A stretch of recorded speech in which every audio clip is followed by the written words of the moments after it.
oil. Once mainit na yung ating mantika, lalagay natin yung ating onions. Then, isasabay na rin natin yung ating garlic. Then, saute lang natin yung ating onion and garlic. Once ganyan na yung itsura ng ating ginigisa na bawang at sibuyas, ilalagay na natin yung ating ribs. Lagay na natin.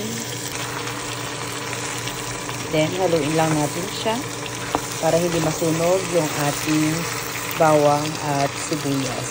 So, ang ginagawa natin ngayon, sinasangkot siya natin itong ating ribs. Wala pa po yung mantika. Pero lalagyan natin siya ng kaunting fish sauce. Para habang ginigisa o sinasangkot siya natin yung karne, magkaroon na siya ng lasa. Kung sinasangkot siya, takban muna natin yung ating kawali at hayaan natin itong mag-simmer for a few minutes lang. Siguro about 1 to 2 minutes. So, after few minutes, as you can see, medyo naiba na yung kulay ng ating karne. Antayin lang natin until lahat noong karne is wala na siyang parang dugo-dugo na ganyan. Then, tsaka natin siya lalagyan ng water. Now, let's remove the lid. Ayan. As you can see, wala nang pula-pula. Pwede na tayo maglagay ng water.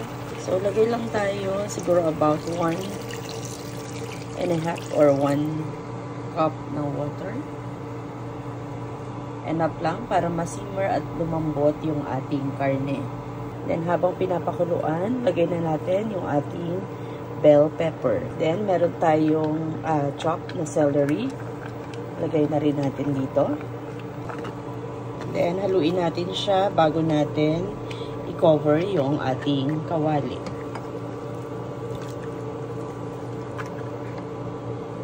As you can see yan, halo na natin yung ating karne.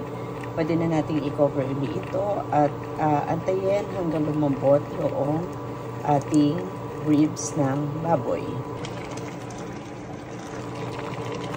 So, yan, nalagyan na natin yung tomato paste. Haluin lang natin siya. I-mix lang natin siya doon sa ating sabaw. Para kumapit doon sa karne na ating niluluto. Para may konting sipa, yung ating ordereta, lagyan natin ng siling labuyo. O maglalagay naman tayo ng liver spread.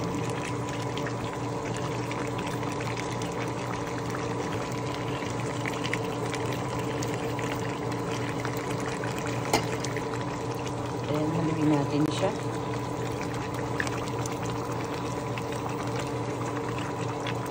Malambot na yung karne, lagay na natin yung ating coconut cream.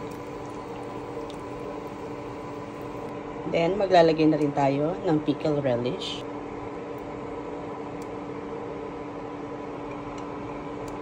Then, after nyan, nalagay na natin yung gata at saka pickles. Mag-a-add tayo ng peanut butter. Konti lang ilalagay natin, siguro about 2 tablespoon lang siya. Now, haluin na natin.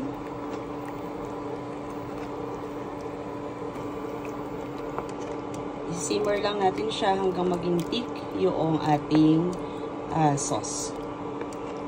So, antay lang tayo ng few minutes. Then, maglagay tayo ng Knorr pork cubes. For our last ingredients, lalagay natin yung cheese. Yan, haluin na natin para matunaw yung ating nilagay na keso. Ihanda na ang mainit na kanin. Mapapakain na naman tayo ng marami nito. Ang sarap ng ating ulam.